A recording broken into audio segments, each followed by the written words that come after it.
Hello and welcome. This video is designed for those who have very little experience with Clip Studio Paint. Maybe you just fired up the program for the first time, you're a little overwhelmed. There's a lot of stuff going on here. And I've just recently started working with Clip Studio a lot more so. There's also going to be a lot of familiarity if you're used to working with Sketchbook Pro or some other digital art program like Photoshop. It's a great program to switch to if you're looking to save some money because it's way cheaper than Photoshop. But I wanted to do an absolute beginner's guide to walk you through so that you can feel confident about picking at least some basic brushes and get you drawing right away. I'm going to show you a couple of techniques that'll also help you if you're an absolute beginner to get you set up to draw with Clip Studio. Okay, first things first, if you're just trying to paint with a mouse and keyboard, it's not gonna cut it, man. You're gonna need pressure sensitivity, you're gonna need it to feel like a pencil or a brush, and a lot of people are gonna argue with me and go, oh, you should just be using a mouse. Well, most pros who work in illustration are not using a mouse, man. That's literally like trying to paint on canvases with a hot dog, dipping your hot dog into paint. It's just use a brush, man. Just use a brush. Use the right tool. And you might be going, oh, that seems expensive. Yeah, well, there are some options that are only like 30 bucks. Look, and in fact, you can get, look at this. You can get yourself a Huey on right here. It'll get you by for a very beginner starter. Just, expect that if you're paying under $100, you're probably, it's not going to be the one you're going to be using for 10 years. They do range all the way up into the thousands when you start digging into like the Wacoms that you draw on the screen and everything like that. Watch some of my reviews if you want to know more about which tablet to get you started, but you're going to need one if you're getting into digital art. All right, let's dig into Clip Studio Paint.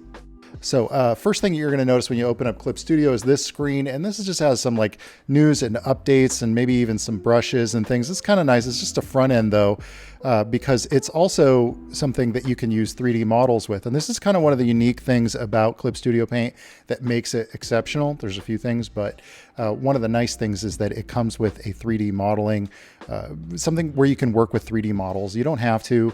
We're not going to dig into that in this video. I really want to keep it something for beginners for painting digital art. So we're going to click on the Paint tab here from this interface, and it's going to load up the default Clip Studio Paint interface. Now I am on a Mac and yours might look slightly different than this, but if you don't already have a canvas here, you want to go to File and New, just create a new canvas. I should note that you can import all of your Photoshop brushes if you've already found brushes that you're comfortable with. For the sake of this tutorial, I'm going to focus on just the built-in brushes. Now, first and foremost, I'm going to give you a quick rundown of just the layout of everything. Over here, you're going to have all of your different tools. And these are tools like selection tools and moving your canvas and erasers or pencils or any of the, if you want to draw in guidelines and things like that, all that stuff you're going to find over here. And I'm going to dig into these individual ones that you're going to need here in a little bit when we get to them. But this is obviously your canvas. That's where you're going to be doing all of the actual art. And you can change the dimensions of this by going to Edit, Change Image Resolution. You can change the image resolution if you want to change the size of your image. I always work at 300 resolution. That's 300 dots per inch or PPI or DPI, but points per inch. You could change the dimensions if you wanted to just say, oh, 8.5 by 11 inches if you're working in inches. You can also resize the canvas by going to Change Canvas Size, which is right below the Change Canvas Resolution. You'll find that there are like 20 different ways to do everything in Clip Studio Paint. Keep in mind that's for setting the print dimensions if you were going to send this off to a printer. Don't change the dimensions of your canvas if you're just looking to zoom out. And then, of course, if it's too big and you want to zoom out a little bit, this doesn't change the scale of the canvas, but by zooming out, you can hit Control, or if you're on a Mac, Command plus the minus symbol on your keyboard to zoom out. Command plus obviously zooms in, and I use that a lot. Another thing that you're going to use a lot is the space bar, which you see the icon switches to like a hand. That allows you to move the canvas to center it again. So zooming and panning are going to be really useful when you're digging into the details of your painting. So that's the basics of the canvas, but let's talk about the layer stack. Layers are probably the biggest advantage of working digitally because, for instance, you could draw something on this layer and you notice how it's on top of that. And then if I hit the Command key, which if it's Windows, it's Control, you can drag around whatever's on that layer. You could erase out part of what's on that layer and whatever's underneath it. This white would be still visible. If you don't want to paint on white, you could go in here and change the color of your canvas if you wanted to. Change it to like I don't want to use red, but yeah, we won't use that. We won't use that. It's too intense, too intense. We're going to go back to white just for the purposes of this demonstration. Layers also have interesting properties too, such as you can set a layer to darken, which will just darken anything that's below it. Multiply will actually compound it, so it'll mix colors. So if you have like a yellow on the background layer, or that's below the one that you're working on, and that layer is set to multiply, and let's say you mix in like a blue, you're going to get green where they blend. So that's multiply. But if it's set to normal, you'll notice that it just paints over it on top of it. Now, if you press very lightly, now, by the way, I am using a pen tablet. If you press very lightly, you'll notice that it blends too, because it's mostly transparent. Every layer has mostly transparency. Think of it like an acetate transparency, and then you're putting colors on top of that. Now, if we erase out, for instance, we'll see that yellow, but it doesn't disrupt anything that's beneath it. With the layer stack, everything that's on top has priority. So think of it like layers of acetate transparency. If it's on top and it's a normal layer, it's going to be pretty opaque. You can also reorganize your layers by just dragging them, grabbing the thumbnail and moving it around in the layer stack. And you can also create groups. You can select multiple layers at once by holding down the Shift key and clicking on the thumbnail, and then hit Command G to create a group. And then once those layers are grouped, you can switch them all off. Or you can, this right here is the eyeball. That allows you to switch on and switch off the visibility of it. Now that's not necessary unless you're just trying to, like, maybe you tried a different eye on a character or tried a different hairstyle or something, and you want to just switch it on and switch it off to see how that looks. You can switch it on and switch it off. You can also, as I said before, you can grab it and then move it around. Oh, I have the lower one. If I grab the blue one, you can just move that layer too. So whatever's on that layer, you can grab it. Now keep in mind, let's dig into the tools now. We're gonna start having a little bit of fun. Now, if you use the selection tool, and that is this item right here now, the lasso is a little buried. Click on this marquee and then go down to this little lasso tool, not the shrink selection. You wanna go to the one that says lasso. And this is the default, by the way. You could just use an ellipse or square or create a polygon shape, but we're going to use the lasso because that basically just allows you to, oops, I already have a selection.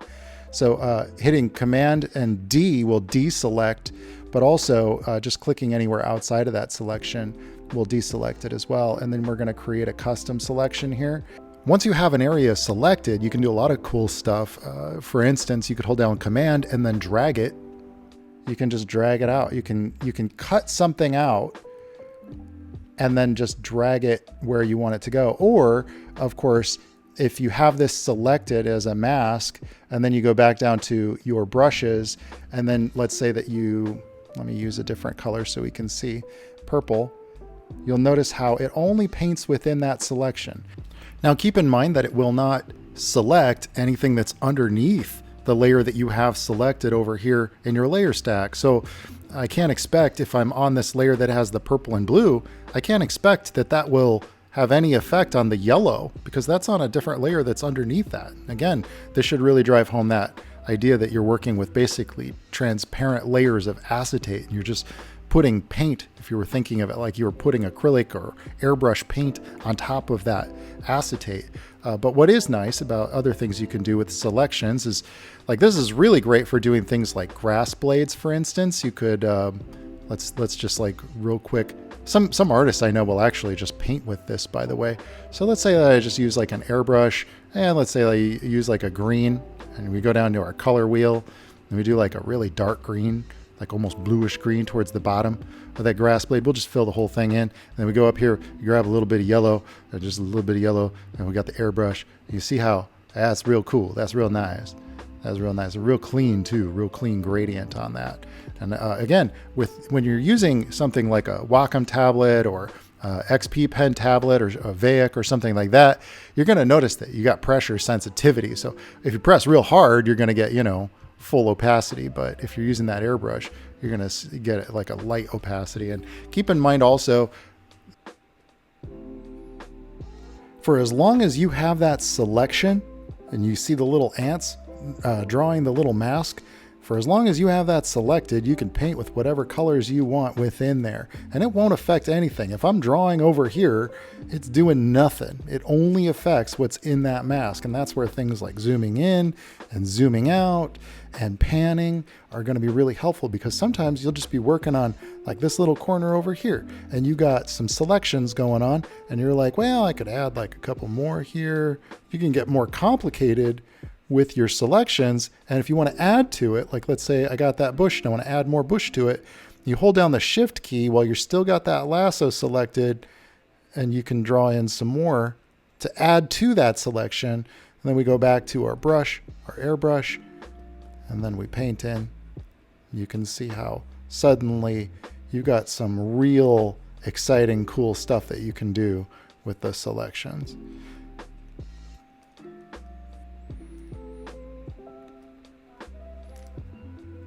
We got so many colors going here. It's not particularly pretty, but check this out. So we go to our selection, and let's say we just create an ellipse and we draw in a sphere, right? You can move that selection around, by the way, by just dragging it. And then what I'm gonna do is just go back to my airbrush. I'm gonna paint in solid green, right? And we're gonna have like a little yellow light coming from underneath, and maybe like a little blue light coming from the top right. And you can see how you can add a little bit of dimensionality and depth to your objects. Start playing around with things like this. Masks are an essential part of digital painting. You're gonna need to know this, so don't skip the middle. Okay, more things that you can do with the selection tool. If you're on the layer that has the art that you've been drawing on, you can hit Command copy, and then Command V will paste it. And you notice that it created a new layer. Now you've got this other copy of just what was selected. And you could do that with anything, by the way, just even a small portion of the previous layer. So let's say that I just want to collect like, you know, some little shape that I want to cut out from that. You make sure you go to that layer that has the art on it. Don't do it on a layer that doesn't have art right there. And then you're collecting or copying, and then you paste that. It creates a new layer. Now look, it's just that part. Okay. And then once it's selected, let me redo that. Of course, Command Z undoes. It's an undo, but then Command Shift Z will redo something that you maybe you didn't mean to undo. So now that you've got that selected, you can hit Command T, and that creates this transform tool. Now the transform tool is hidden in the menus over here, but I've found like just hitting Command T gets you there. And you'll probably want to start practicing your commands, quick keys, because it'll save you a lot of time. Once you have something selected, you can rescale it. It takes a second to catch up here. Oh, notice that it's underneath this other layer here. So that's why it's behind that, but it's in front of everything else, right? Because it's the layer that's beneath that other sphere that I just copy pasted, right? So you can rotate it. You notice how at the corners it does like the icon changes to like a little arrow pointing in both directions that show that you can kind of rotate. You can also skew it. If you hold down the shift key and you grab one of these ends, you can, oh, that doesn't work. If you hold down the command key and you grab one of these points, you can skew the whole thing by grabbing corners and twisting it and turning it. This is particularly effective if maybe you've got like a texture for bricks and you want those bricks to go off into the distance, or they're almost like you're mapping it to a polygon.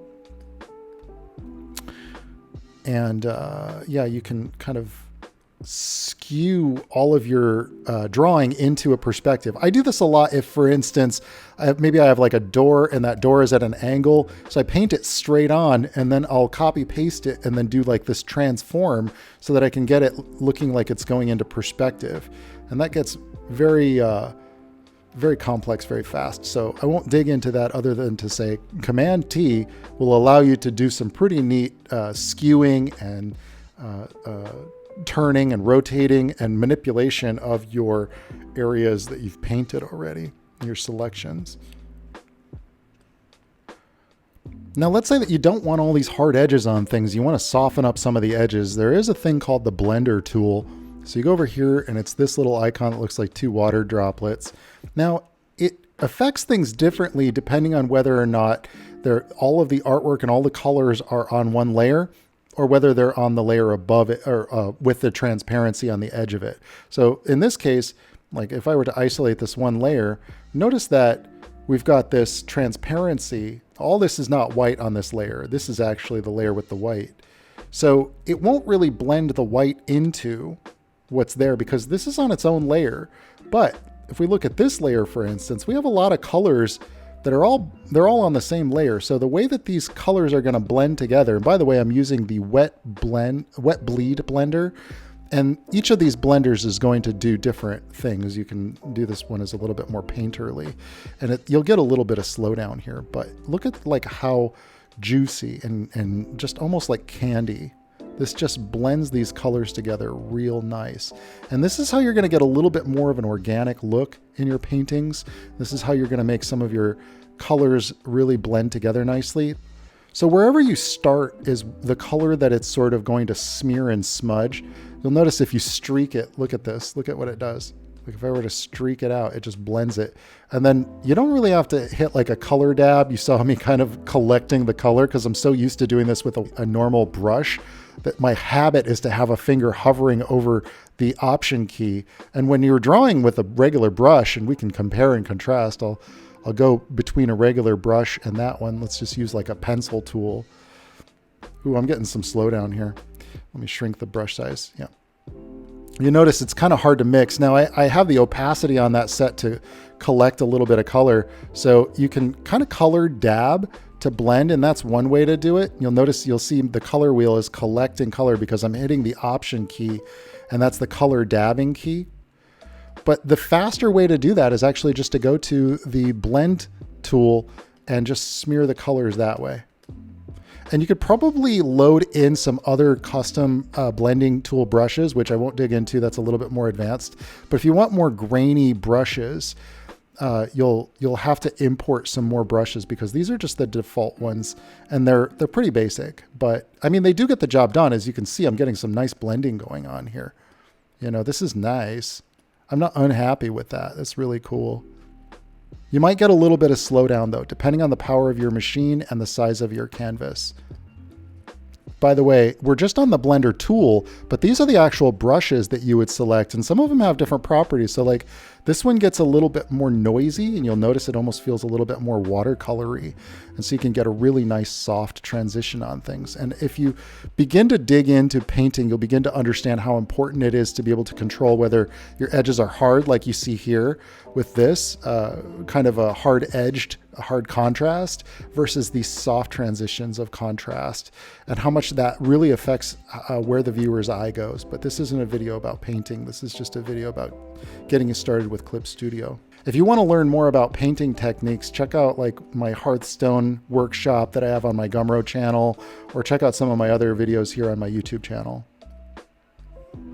So digging into the actual brushes though, let's take a look at that. I'm going to create a new layer here. So another way to create a new layer is to hit Command Shift N, as in new layer. See how that works? Okay, we're on a new layer here. And if I have my pencil selected, which is just one of the brushes, this could be anything, the built-in pencil brush, or any of the brushes that you might want to include. Now, if you hold down the Shift key, it immediately just goes ahead and tries to draw like a straight line. And if you wanted to like have like a new starting point, you'd just click where you want it to start. Let's say that I was going to draw some like, I don't know, perspective lines, something like this. So I'm going back up here and I'm clicking here, like I'm just doing a little pencil dab, and then I hold down the Shift key, and wherever I click again is where it's going to draw that straight line. So that's really useful for getting just straight edges on things, or if you want to draw some guides.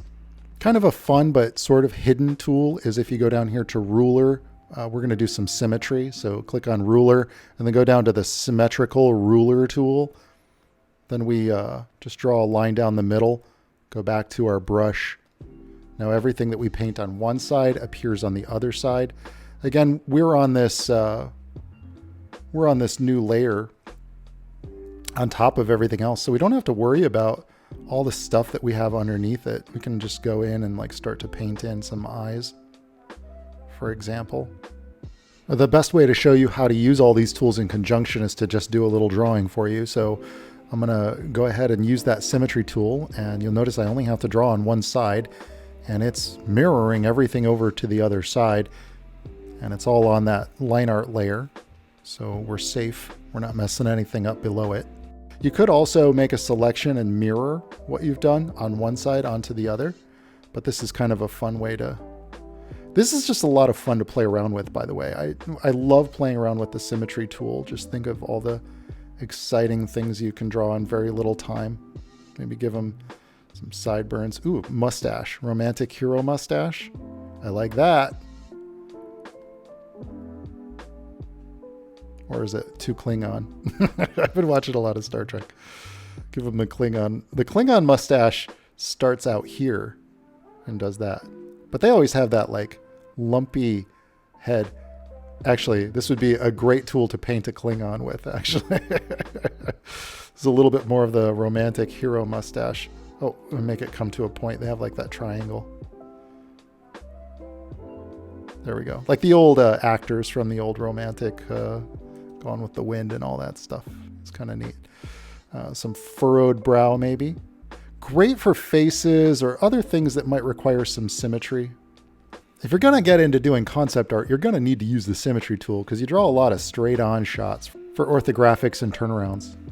And here's where all the other stuff comes into play. So we make that color layer invisible. And this is where I'm just going to have a little bit of fun. So I set this layer to normal, and remember, it's all on transparencies. So if I paint colors underneath this black line art layer, you're going to get like a very comic book style look, and it'll preserve all of that line art. I create a new layer by hitting Shift, Command, N as in new for new layer. Then I go up here to, I don't know.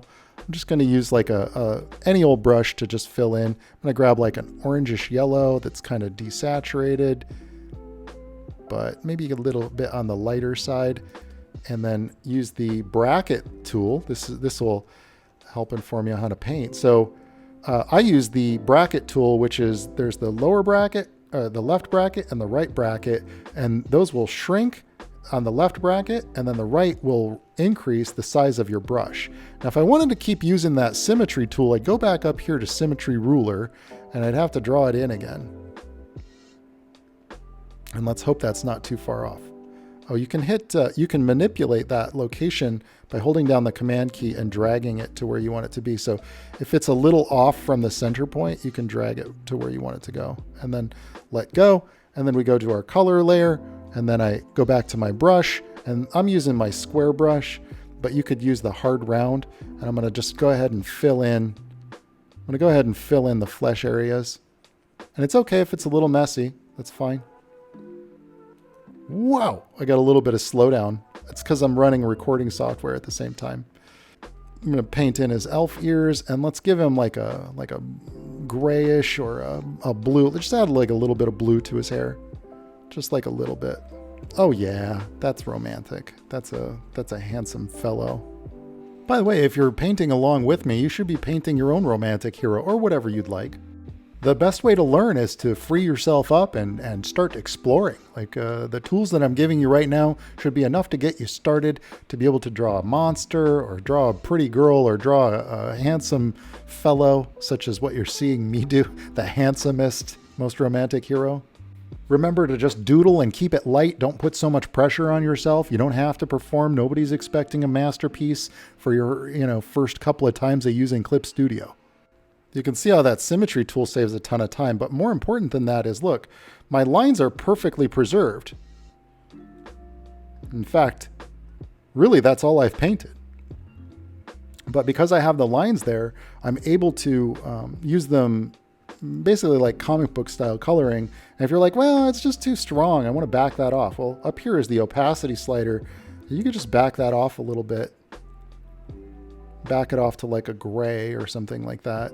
So if I grab like a slightly different or a slightly darker flesh tone and I want to like add shadows. In fact, I recommend doing your shadows on a new layer. So we create a new layer in between there, right? Of course, we have to redo our symmetry again. Notice that the layers that have the symmetry tool attached to them have this little icon next to it that looks like a ruler. And that lets you know that this layer has that effect on it. And we are going to just paint in our shadows of our eyes and our shadows from our nose and our shadows from the lower lip and the shadows from the neck. Oh, he's got a beef neck. This guy works out. You can tell. The cheekbones, under the lip, and just set that layer to darken or multiply. Multiply is too dark, I'd say. Let's set it to darken. That's the difference between between darken and multiply, is that multiply is going to actually add to it. So it's going to actually multiply the colors, whereas darken just says, is this darker than the color under it? If it is, then let's see it. So like, for instance, this on a darken layer is going to show, but white will do nothing because white is lighter. In fact, it almost acts as an eraser. So here's kind of a handy trick. Let's say that we want to continue to add shadows, but we don't want to paint outside of the lines. So if we go over here to our color flats, which was this one, remember, and then we hit Command and then we click on the thumbnail, that creates a selection. You'll notice there are little ants around the whole thing. So that basically turns everything that was painted on that layer. Remember I said we were only painting, like, think of it like acrylic on a transparency. You're only selecting where there is paint. So you won't paint over anything that is in the background or anything that had transparency on it. It makes a selection out of anything that is on that layer. I want to do that on my darken layer, my shadows layer, not on my layer that has the flats on it. And I'm just adding a little bit of color to my shadows and to my flesh tones here. Now, obviously, you could immediately go into your blending tool. You start to see how all of these tools that I just showed you how to use, they start to come into play. And now we're getting somewhere because all of those little harder edges are suddenly just a little bit softer, and we can really kind of like pick and choose which colors we want to like be more prominent. Our lines are preserved, but if we wanted to, we could back those off a little bit more and start painting in those features so it becomes just sort of this guideline or this sort of a sketch, if you will. I want to erase some of my, or soften some of my hair so that I can actually get some streaks in there. And notice that none of what I'm doing is going outside of that selection. I still have it selected. So even though I made the selection on my color flats layer, it's still selected even though I choose to paint on my details and my shadows layer. So it's preserving the selection. So you can create a color flats layer where all of your color flats will be, and then you can have your line art above that, and then in the middle you've got all your details. So if we like get rid of our line art, you'll notice that now it's starting to look like a painting. And then also this is our color flats, and this is just all of our details. That's everything that's on our details layer, right? Which is technically just set to darken. And you don't have to be limited to this. You could even create another layer here and say like, okay, I'm going to set this layer to lighten. You don't have to. You could even just set it as like a normal layer. And maybe this is the layer where we go in and we add some things like, again, I'm just on my airbrush. I'm not doing anything super fancy or crazy here, but this does not have the symmetry on it. Keep that in mind. But I could go in here and I could say like, I'm going to add a little bit of highlights. So areas like, you know, here and here, maybe highlights on the nose and maybe on the cheeks. And if you want to soften those transitions, go and get that blending tool. Now, again, remember, this is not merged with the darken layer below it. So technically speaking, if you blend, it's not going to pick up any of the colors from the layer below it. It'll only smear the edges. It'll soften the edges, the blending tool on this layer, because it's the only thing that's on it is the paint that I just put on it. Now, if it were on the layer below that and I use the blending tool, it would actually blend those colors together. One last thing I want to show you is that if you hit the R key, you can rotate the canvas. So it's a little bit nicer if you're trying to get a certain angle or more comfortable angle for drawing curves and more confident lines. And those of you who are used to working with digital art programs or drawing are going to be really happy to see that you can rotate the canvas with the R key. And I think this video is going on quite a bit, so all the stuff that I just showed you should be able to get you at least up and running with drawing and painting basic stuff with Clip Studio Paint. You're going to watch me time lapse as I continue to repeat a lot of the same techniques that I just showed you how to do. I want to emphasize that the program isn't going to do the painting for you. You're still going to have to learn how to light objects at, whatever the camera angle is or the lighting angle is, depending on the time of day, depending on the environment that it's in. You're going to have to learn fundamentals of painting and fundamentals of drawing to improve your painting. These are just the tools that you can use and the most basic thing to get you going. I recommend you stick with the things that you're comfortable with first and then inch your way into the uncomfortable stuff. So for instance, start with line drawing and then add in some color and then start to learn to light your colored flats as you see me doing in this image. Again, I want to emphasize that you shouldn't put too much pressure on yourself. A lot of times when artists are just getting started, they're comparing themselves to, artists who've been working with these programs for years. Don't compare yourself. It's okay if you get inspired. It's cool if you can look at something somebody else is doing and go, oh, that's cool. I want to learn how to do that. That's exciting. Use it as a fuel. Don't abuse it. Don't use it as a way to discourage yourself because you're on a journey and it's a long journey and it's a fun journey. And when you do figure out every one of those little steps along the way about composition and color theory and construction, all those things, your fundamentals, it's going to be exciting for you. So I'm almost envious that you get to begin this journey with such a long, fun, and challenging road ahead of you, so many accomplishments ahead of you. The most important thing that you remember to do, if I could instill one thing in you, is to remember when it gets too tough, always remember to go back to the thing that made it fun. Always remember to go back to the thing that got you loving doing it in the beginning. That's the important thing. All the accolades or likes or attention, none of that stuff matters as much as the reason why you got into it to begin with. Just the enjoyment of creating something fun and exciting and having that idea in your mind and being able to put it down into pixels is really exciting. If you need a little bit of help along the way, don't forget that I have my easy art lessons, which are designed for beginners to intermediate artists, and it starts out on paper, but it takes you all the way into working with digital art and uses all these basic fundamentals of drawing that you can then use. It all compounds. It all helps you to get over those hurdles so that you can reach the point where you're drawing whatever you can imagine. And you'll be doing that within a matter of a couple of months. As usual, I have a lot of videos here on my YouTube channel as well, so don't forget to subscribe and ring the bell, and I will see you in the next video. All right, ciao.